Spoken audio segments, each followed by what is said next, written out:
السلام عليكم ورحمة الله وبركاته. ازيكم حبايبي؟ عاملين ايه؟ يا رب تكونوا بخير. احنا النهارده هنعمل مع بعض كده روتين خفيف كده. اول ايه هعمل قبل ما اعمل انا عملت معاكم قبل كده المكرونه اللي هي زي المبكبكه بس احلى طبعا. طريقه جديده، المكرونه المحمره دي عجبت جوزي قوي. هعملها تاني دلوقتي معاكم، حاجه سهله وسريعه وبتدفي في الجو اللي احنا فيه ده. بس اول حاجه هنبتدي بقى عندي كده شويه مواعين في الحوض، قلت اعملهم الاول. تمام. ده الطبق ده ما كانش فيه حاجه، بس مكانه طماطم اهو.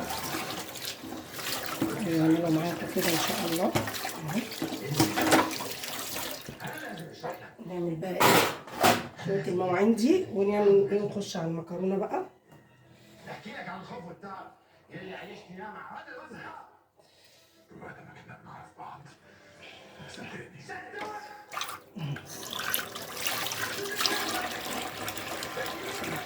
الحاجات دي انا من وقت للتاني بغسل الحاجات دي. شايفين الصابونه دي اهي؟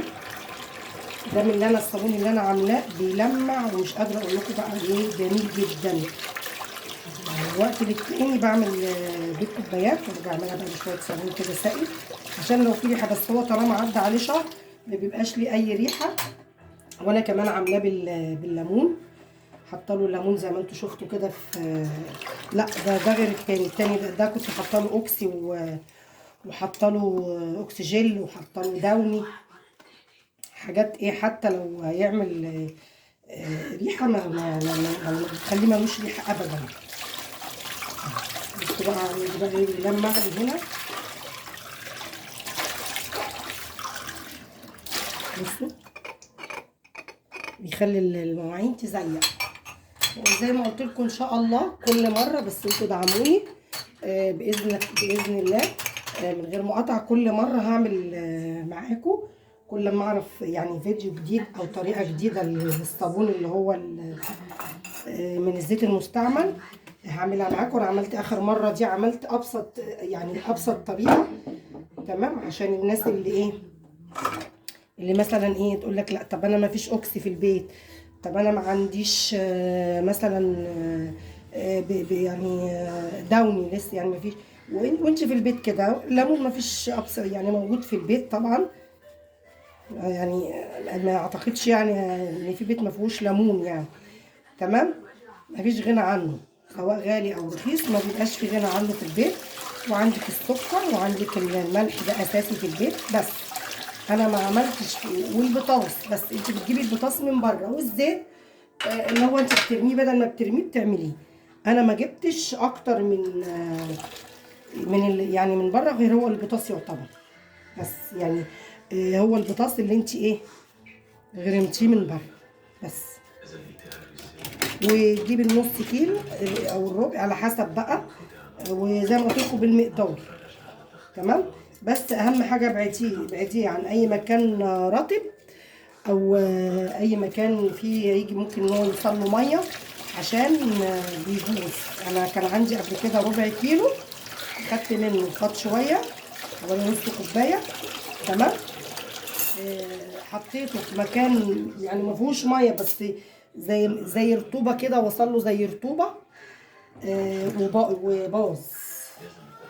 لقيته كلكع وقفش في بعضه كده، خلاص ما ينفعش تستخدميه تاني، خلاص بيترمي بقى. نكمل كده مع بعض اهو زي ما قلت كده اهو. ما تنساش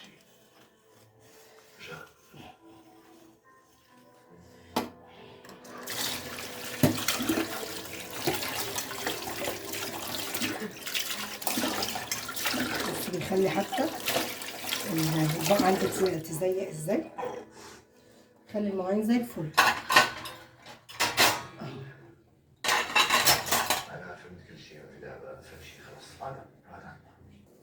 بصوا يا جماعه، بصوا دي يخلي لي، بصوا شايفين كمان اللمعه في الاستانلس وفي الالمونيا برضو. هغسل اللبانه واوريها لكم. بصوا الكنكه، شايفين الجمال والنظافه واللمعه. بصوا بتلمع ازاي، لمعه مفيش بعد كده. بيخلي الالمونيا تبرق. يعني انا كمان كده ما اتكتش قوي عليها. ان شاء الله هعمل معاكم فيديو باذن الله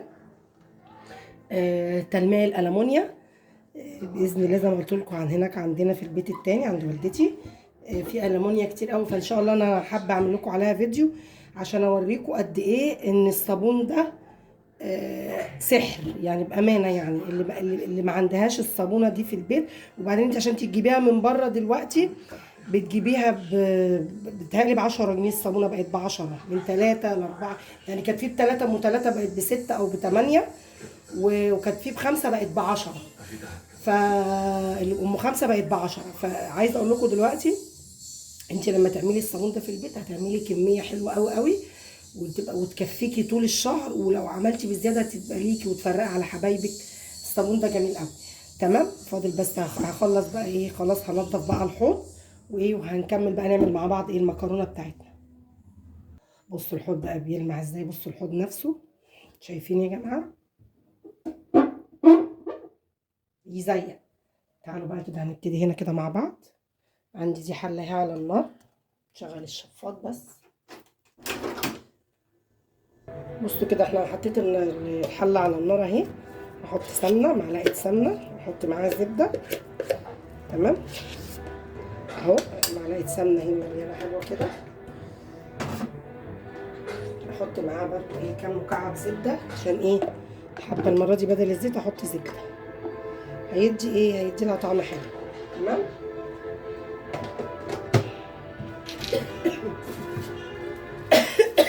جبت 3 4 ورقات لورا اهو. قبل ما تتقدح معانا نكون احنا خرطنا البصلايه. انا زي ما قلت لكم لما بتيجي تخش على سوا بحط لها البصلايه واوريكم انا عملت ايه دلوقتي. بصوا كده يا جماعه اهو، حطيت ورقتين 3 لورا، وهو المكرونه نزلنا بيها اهو. اول ما السمنه قدحت معايا قدرنا نقلب كده. بصوا عندي هنا بقى في بصلايه اهي، دي هخرطها قبل ما تخش على التحمير يعني تتحمر قوي زي ما قلت لكم. وعندي ده قرن فلفل حامي او قرنين كده صغيرين قطعناهم، معاهم فصين توم برضو بحطهم برضو لما تخش على تحمير. ولما تتحمر بقى اللي انا المستوى اللي انا عايزاه هنزل عليها بقى بالطماطميه دي. وبعد كده القوطه اللي انا ضربها في الخلاط زي ما وريتكم قبل كده، اللي ما شافهاش هوريها لكم تاني. المكرونه دي في ناس ممكن تكون ما شافتهاش معايا، هتبقى تحفه. هنخرط بس البصلايه واجهزها علشان ايه، اول ما المكرونه تخش على تحمير معايا هنزل عليها بايه، بالبصلايه بتاعتي. بصوا كده يا جماعه، في المرحله دي كده انا هنزل بالبصلايه اهي بتاعتي اهو، عشان طبعا احنا مش عايزين ايه ولا البصلايه تتحرق ولا المكرونه.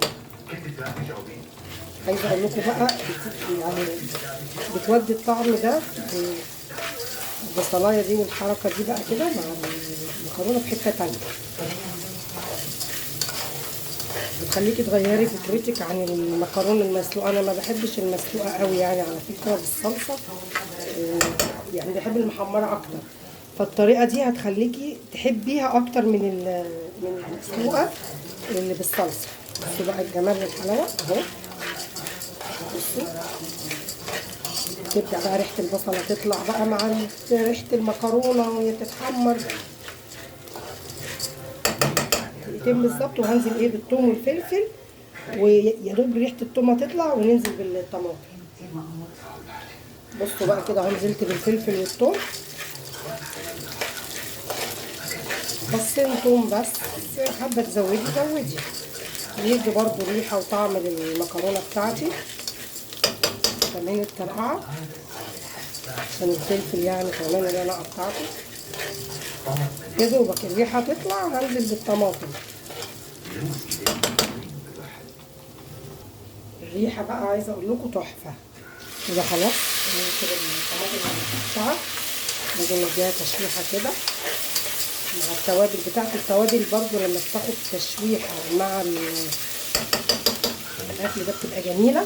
هوطي بس سنه عشان ما تتحرقش معايا قبل ما اتبل. تمام.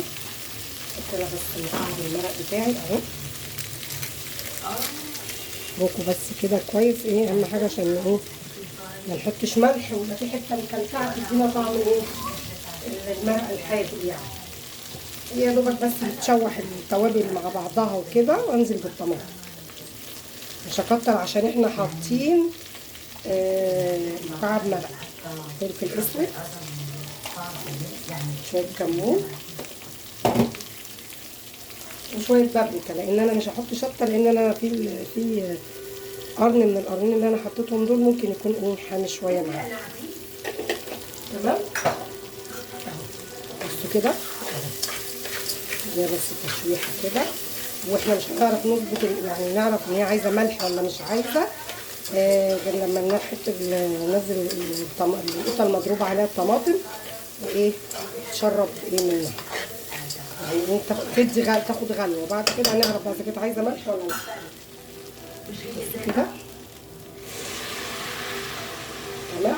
هي بقى نقول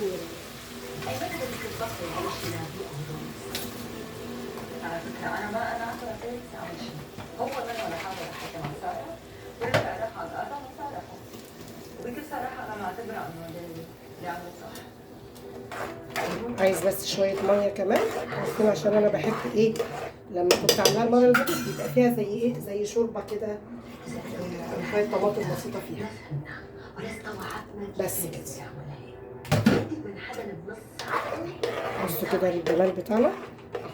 هنسيبها بقى نغطي عليها زي ما قلت لكم، مش هنعرف اذا كانت عايزه ملح غير لما ايه لما تاخد اول غلوه.